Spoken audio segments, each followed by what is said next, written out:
Canto 2, 1. Ah, cruel love, what is the reason why you seldom make our longings correspond? How is it, traitor, you rejoice to spy two hearts discordant, one repelled, one fond? Into the darkest, blindest depths must I be drawn, when I might ford a limpid pool. Towards her who loves, you stifle my desire. For her who hates, you set my heart on fire. 2. You make Ronaldo love Angelica, while he is ugly in her eyes, and yet when he seemed handsome and was loved by her, he hated her as much as man can hate. Now in vain torment and desire for her, he suffers retribution, tit for tat. He hates him, and so fierce a hate he stirs, that death to his devotion she prefers. 3. Ronaldo called to the Circassian with scorn and wrath, "Thief, from my horse dismount! No man shall take what's mine, who dares, I mean, to make him dearly pay for the affront, and I will take from you this peerless queen. To leave her in your clutches would amount to grave breach of chivalry indeed. No thief shall claim this lady or this steed." 4. Who calls me thief? The Tartar king replies, moved by an arrogance of equal force. Lies in his teeth, but that man tells no lies who calls you thief. Let us then have recourse to combat, decide which of us is more worthy of the lady and the horse. Thus far with your opinion I agree, in all the world none is so fair as she. 5. As when two mastiffs deadly conflict wage, stirred by some jealous rivalry or hate, baring their fangs the better to engage, and, red as fire, their rolling eyes dilate, as fearsomely they grapple in their rage, with raucous snarls, their bristles stiff and straight, so the Circassian and the Montauban, from goads and challenges to swords, moved on. 6. One was on foot, the other on the horse. What vantage do you think the pagan had? None whatsoever, and in his case was worse, perhaps, that if he'd been an untrained lad. The charger, taking an instinctive course, refused to harm its master, and, to add to its new rider's troubles even more, it would respond to neither hand nor spur. 7.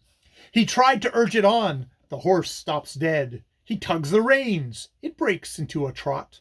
Then suddenly it checks and ducks its head, arches its back, and with its hooves kicks out. For taming horses like this thoroughbred, the pagan, seeing plainly this is not the moment, firmly grasps the saddle bow, and to the left leaps to the ground below. 8. Thus liberated by a nimble bound from the encumbrance of a stubborn steed, the pagan with the paladin is found to be well matched, a valiant pair indeed. Sword upon sword their mighty strokes resound. The hammer blows of Vulcan with less speed battered the anvil in the smoke-filled cove, wherein we forge the thunderbolts of Jove. 9. Now with long thrusts, and now with feints and ruse, they show themselves past masters in their art. Now upright and now crouching low, they choose when to be covered, when exposed in part.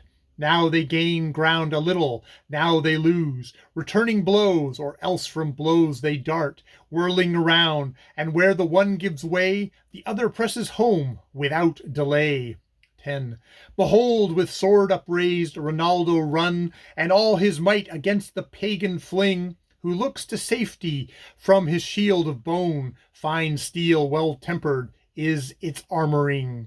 The blade, Fusberta, severs it in one resounding blow, making the forest ring. Like ice, both steel and bone impact cracks. Nerveless, the pagan's arm all feeling lacks. 11.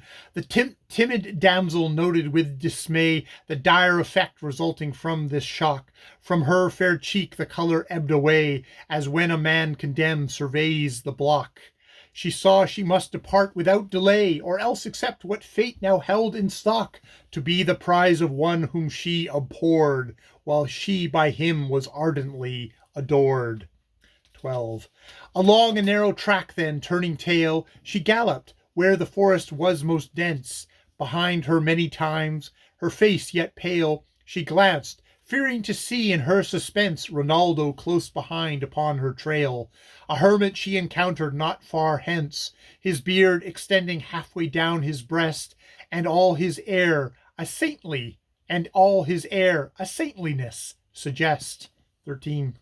Bowed down in years, by fasting rendered lean, he rode astride a donkey, slow and sure. No man in all the world had ever been whose heart appeared so scrupulous and pure. As soon as the fair damsel he had seen approaching him, though weaker than of yore, that organ, by such tender beauty spurred, with warmth of feeling and compassion stirred. 14. She asked the hermit to direct her to the nearest port, for now her only aim is to leave France and to flee somewhere new, where she will never hear Rinaldo's name. The hermit, who the arts of magic knew, at once a friend and counselor became. Eager to help the maid in her distress, he fumbled in the pocket of his dress. 15. He drew a volume forth to great effect, for scarce had he read one page aloud, a sprite in servant's livery bedecked sprang forth to ask his master what he would. The genie hastens, as the rules direct, to where the knights are fighting in the wood. They have not lain at ease since we have seen them. With great audacity he steps between them. 16. I pray you, sirs, he said, explain to me, what will the death of one of you avail? What will the outcome of your labors be? Though one of you succeeds, you both must fail, since Count Orlando uncontestedly, without a blemish on his coat of mail, this very hour accompanies to Paris the damsel who the cause of this affair is. I saw Orlando hence about a mile, riding to Paris with Angelica. They joked about you both with many a smile, to think how fruitless all your strivings are. I would advise you now, in the meanwhile, to go in trace of them. They can't be far. Once with his love in Paris he arrives, you'll see her never again in all your lives. 18. Would you had seen the combatants' dismay. On hearing this, they cursed their very eyes, that they had been so blind. The more fools they, to let their rivalry carry off the prize. To seek his horse, Rinaldo moved away, and, breathing fire and brimstone with his sighs, he swore a solemn oath that he would yet have Count Orlando's heart when next they met. 19. To where Biardo waits for him he strides, and leaping to the saddle gallops off, leaving the king on foot, to whom, besides, to bid farewell he has not grace enough. All barriers Biardo overrides, pricked by the spur, and where the going's rough, not rivers, ditches, rocks, nor clumps of gorse suffice to turn the charger from its course. 20. My lord, I would not have you think it strange, the horse Rinaldo vainly sought for days, when it had kept securely out of range, should now obey him without more delays. This, on its part, was no capricious change, for, being almost human in its ways, it led its master where the lady went, for love of whom it heard him oft lament. 21. When from the duke's pavilion she took flight, the good Biardo followed from afar. Rinaldo left the saddle that he might dismount, face to face and on a par, engage in combat with a noble knight, with whom he was well matched in deeds of war. The horse, thus freed, followed the lady's track, eager to help its master win her back. 22. Whenever she went, Biardo led the hunt. Rinaldo followed it in hot pursuit, and always it refused to let him mount, for fear lest he should take another route. It found her twice, quite on its own account, yet for Rinaldo neither time bore fruit. He was impeded first by Faru, then by the king, as you already knew. 23. The sprite from whom Rinaldo had received false tidings duped the horse as well, and so Biardo, being thus deceived, stood and submitted to its master's will, burning with love, indignation, and aggrieved. Rinaldo heads for Paris's citadel. His eagerness, however fast they go, will make the wind, still more a horse, seem slow. 24. At night he is unwilling to resort to sleep, such his impatience to defy Orlando, such his faith in the report of the magician's sprite, which is a lie. Just as it seems the time is running short, he sees at last outlined against the sky the city where the Emperor Charlemagne retreated with such forces as remain. 25. To stem the onslaught of the African, King Charles's first concern is to prepare for siege. He quickly he carries out his plan, reviews his army, lays in stores with care, digs a dry moat, restores the Barbican, and looks to his defenses everywhere. He means to send to England for fresh troops and to deploy them later, as he hopes. 26. He plans to lead his army forth anew and try once more if vengeance might be won. He sends Ronaldo without more ado to Britain, renamed England later on. The paladin was most unwilling to set out again. Objection he has none. To Britain he laments that not one day is Charlemagne prepared to let him stay. 27. In all his life he never did a thing less willingly, for he was then required to cease a while from his meandering in search of her by whom his heart was fired. Nevertheless, obedient to his king, he started on the journey as desired, and so to Calais in a few hours' ride, then boards the vessel and awaits the tide. 28. Against the will of all the mariners who urgently advise a homeward tack, despite the stormy waters he prefers to put to sea. The heaven now grows black. The wind enraged that nothing yet deters the rash adventurer, nor turns him back, now lashes out, and soon the seas pile up to crash against the ship from prow to poop. 29. By striking sail the mariners restore the vessel's trim, in every heart awaken new longings for the safety of the shore, which in an evil moment they'd forsaken. The wind then blusters with an angry roar. I'll not condemn the liberty you've taken. With shrieks and gusts all headway it denies them. Each time they turn, it threatens to capsize them. 30. Veering from stern to stern, the cruel gale grows ever stronger, granting no release. Now here, now there, they whirl with shortened sail, at the storm's mercy tossed on angry seas. But many threads are needed for my tale, and so, to weave my canvas as I please, I'll leave Ronaldo and the plunging prow, and turn to talk of Bradamante now. 31. I mean the celebrated maid. She is the one who felled the monarch with her lance, daughter of Amyon and of Beatrice, a sister whom Ronaldo proudly flaunts, who for her courage, might and expertise by Charlemagne and all the peers of France is held in no less honor than her brother, for they are known to equal each other. 32. The maid was loved by a brave cavalier, vowed to the service of the African.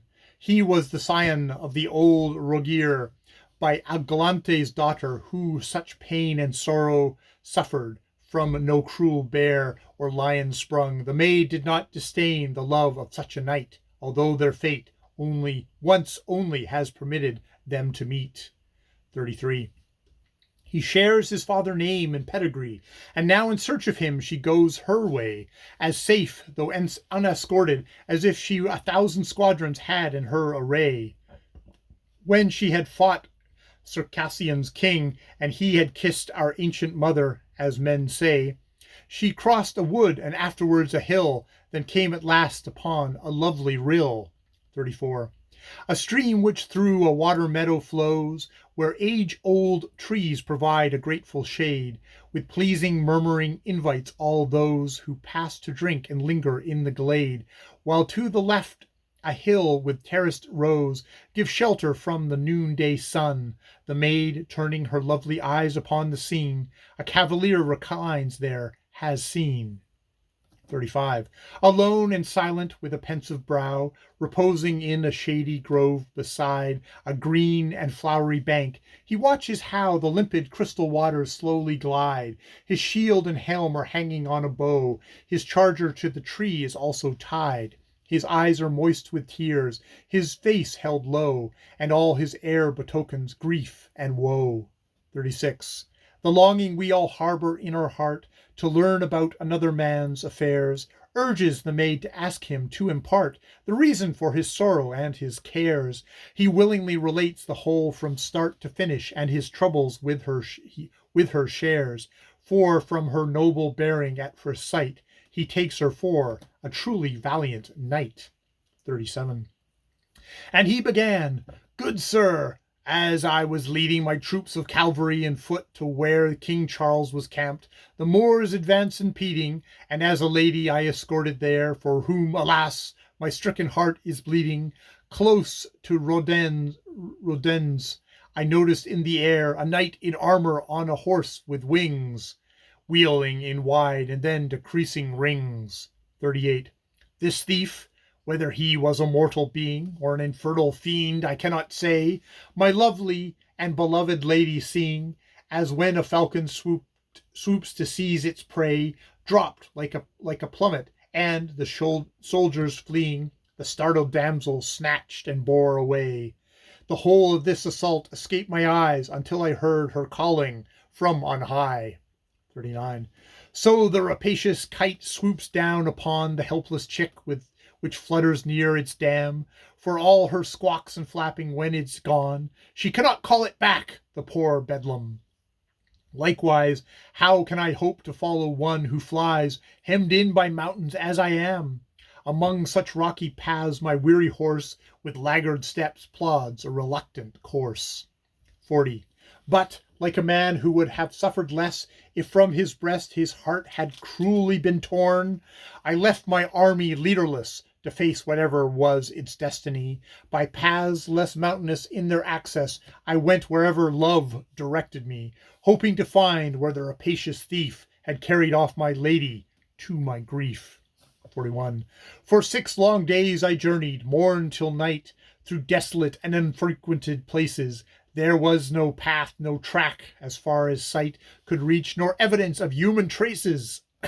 At last I came upon a valley quite enclosed by crags and bottomless crevasses, where on a rock a castle strong and bold loomed up to heaven, splendid to behold.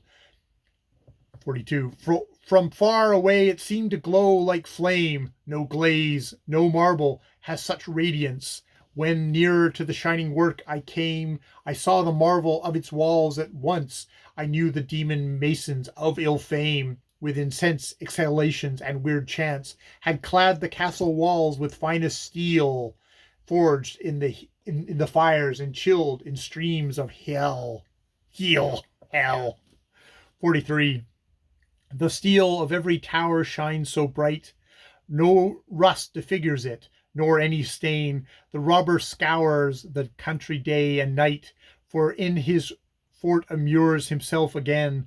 Whatever he desires has no respite. His victim can but curse him and complain, and there my lady, nay, my heart is held, and to abandon hope I am compelled. 44. Alas, what else is there I can do but gaze upon her prison, as distressed as when a vixen, hearing from below a piteous yelping in an eagle's nest, locates her stolen cub, and to and fro irresolutely paces without rest. So high the castle is, I give my word, no one can there ascend who's not a bird. 45. While I yet lingered there, 2 cavaliers, escorted by a dwarf, came into sight. At this, new hope within my bosom stirs, but hope and longing are both doomed to blight. In deeds of daring do, the knights are peers. Gradacio rules all Circean's might. The other, young and strong, Rudrigio named, among the hosts of Africa is famed. 46. The dwarf began, "These knights have come to try their strength against the castle's owner, who, clad in full armor, travels through the sky astride a bird-like quadruped, a new unheard of means of transport." "Sirs," said I, "have pity on my wretched case. When you, as I devoutly hope, have won the day, restore my lady love to me, I pray." 47. How she was taken from me I explain. My flowing eyes attest to my grief. They promise many times they will regain her for me, and ascend the rocky cliff to watch the combat. Eagerly I crane, praying that God may grant they bring relief. A level space was visible below, and twice as long, perhaps, as a stone's throw. 48. When they arrive beneath the rock they wait.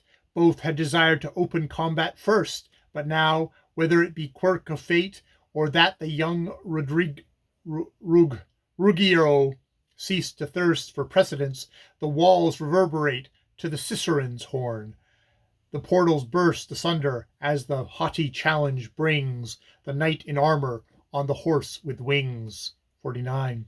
Little by little he begins to rise, just as a crane from foreign lands will do, which, running rapidly at first, then flies, leaving the ground about a yard or two. Then in freedom of the air it tries its wings faster and faster, till from view is lost. So does the necromancer soar, as high as eagles ever flew, and more.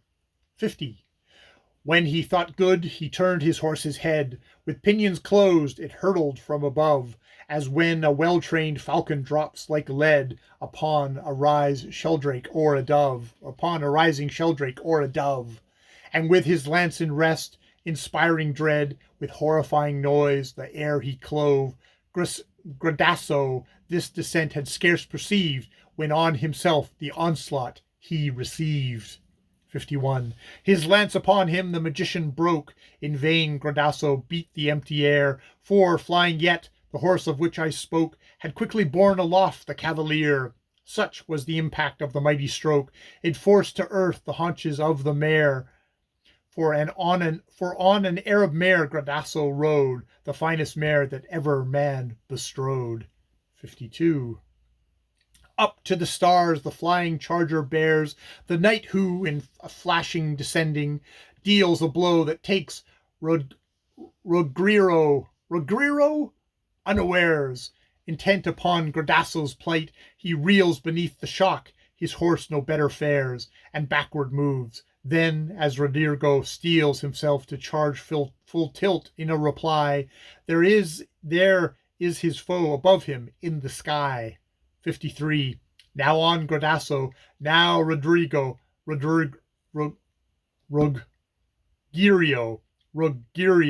fall. Now on Gradasso, now Ruggiero fall on brow, on breast, on back, redoubled blows. The strokes they aim avail them not at all. Such prowess at evading them he shows. By his gradations he can soon forestall their moves, but what his next is neither knows. They cannot tell, his dazzling feints so blind them, if he is now before them or behind them. 54. Between two earthbound knights and one who's not, the combat lasted till the hour that brings a veil of darkness, which extends to blot the color from all lovely earthly things. This is the truth, I add not one jot. I saw it, and I know, and yet it rings as false as if my tale were inexact. Here fiction is less marvelous than fact. 55. In all this time the flying cavalier within a silken cloth had draped his shield. To me, I must confess, it is not clear why he had kept it for so long concealed. Uncovered, it sends forth a light so sheer, whoever sees it then there must yield, falling to earth as a deadly body falls, to languish in the necromancer's walls. 56. Red as Bohemian garnet was its ray, no light to equal it has ever shone. Beholding it, the knights collapsed straightway, their vision dazzled, all awareness gone. I too lost consciousness, though far away, and reawoke to find myself alone. No warriors, no dwarf could I remark. The field, the plain, the mountain, all were dark. 57. I thought the necromancer by his spell both cavaliers had captured in one swoop. The blazing beam, which is invincible, ended their freedom and destroyed my hope. So to that place I sadly bid farewell, where all my heart's desire is now walled up. Now judge of reasons for which lovers pine, if there be any grief to equal mine. 58. The knight resumed his attitude of woe, when he had thus accounted for its cause. His name and lineage You now must know Count Ansel Altrapa's son he was, named Pinabel, of all true knights the foe. Born a Magazan, he obeyed no laws of chivalry, and of that breed accursed in acts of treachery, he was the worst. 59. With changing looks the maid in silence heard the story the Magazan had thus narrated. The mention of Ruggerio's name had stirred great joy, leaving her countenance elated. But learning then how her dear love had fared, when by a magic shield he'd been defeated, she grew distressed and would not rest content with one account alone of the event. 60. When she had heard the story through and through, she said, Sir Knight, I bid you be of cheer. This day may yet prove fortunate to you, and serviceable my arrival here. Let both of us at once press onwards to the robber's den which holds all we hold dear. Not wasted effort will our journey be, if fortune treats me not unfavorably. 61. Is it your will, the cavalier replied, that I should travel back again across these rugged mountains, acting as your guide? To me, thus to retrace my steps will be no loss, for I have lost my all and more beside. To you this journey is most perilous, but if, despite my warnings, you see fit to risk imprisonment, then so be it. 62.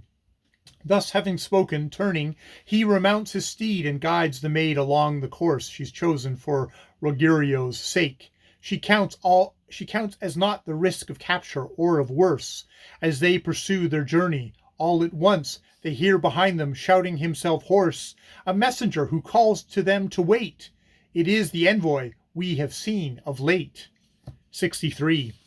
From Narbonne and Montpellier report, he brings that all the standards of Castile have now been raised with those of Agios Morts, and to the maid Marseille makes an appeal in this predicament for her support, giving the envoy orders to reveal the need they have of her return, and this the purpose of his expedition is. 64. This city, with the land that lies between the estuaries of the Var and Rhone, to Bradamante by King Charles has been with confidence entrusted as her own. For, marveling, the emperor has seen how in great deeds of daring she has shone. Now from Marseilles as envoy, as I said, has come to ask assistance of the maid. 65. Suspended between yes and no, she tries to choose. Should she return again the day? Towards Marseille the path of duty lies.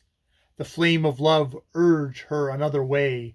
She chooses finally the enterprise of rescuing Ruggerio, come what may. If to the task she should unequal prove, at least she'll be imprisoned with her love. 66. She quietens, by means of an excuse, the envoy's fears, and leaves him satisfied. Turning her horse, her journey she pursues, with Pinabello, who can scarcely hide his furious annoyance at the news. Deep is his hatred of the Clermont side, and many tribulations he foresees if she should once discover who he is. 67. Between the Clermont and the Maganza house, the enmity was ancient and intense. Many a time they'd split each other's brows.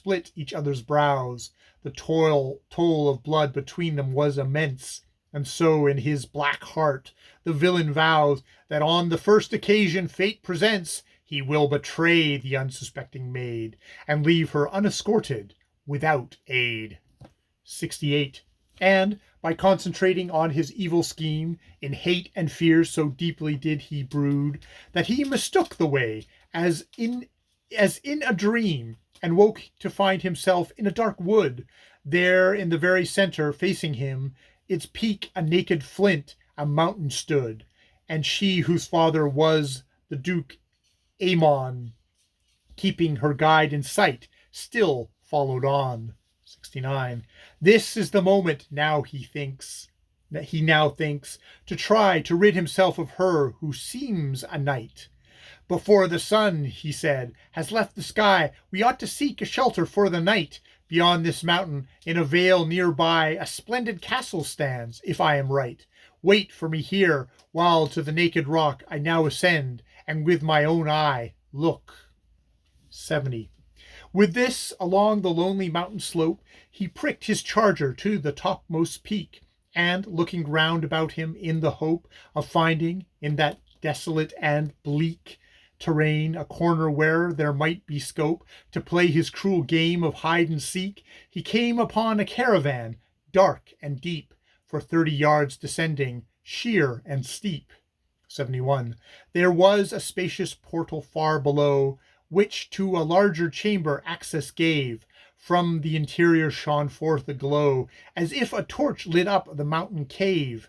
But meanwhile Bradamante was not slow to follow from afar the scheming knave.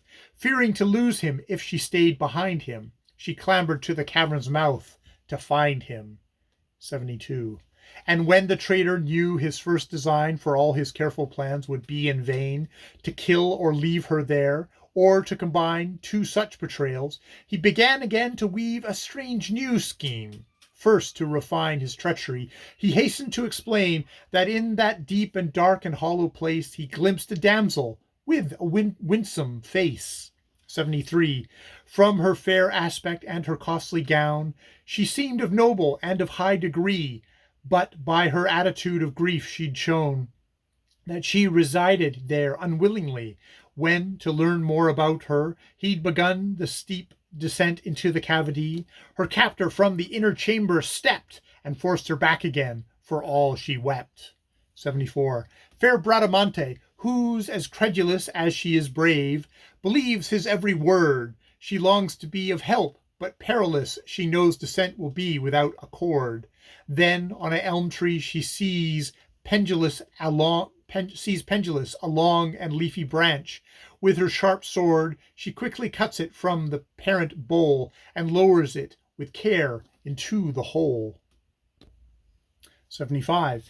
The severed end she gave to Pinabel to hold, and, climbing down, herself suspended, feet first into the cavity, until she dangled at full length, her arms extended. He, smiling, asked the maid if she jumped well, then flung his hands apart as if he'd intended, shouting in triumph, "Perish with all your breed, and would I might deal thus with all their seed." 76. The fate of her whom Pinabel thus cursed proved other than this traitor's heart had hoped. Reaching the bottom of the cavern first, the sturdy branch, though breaking as it dropped, softened her fall and saved her from the worst. Thus his design to kill the maid was stopped. Unconscious for a space of time she lay, and how she later fared, I'll later say. End of Canto 2.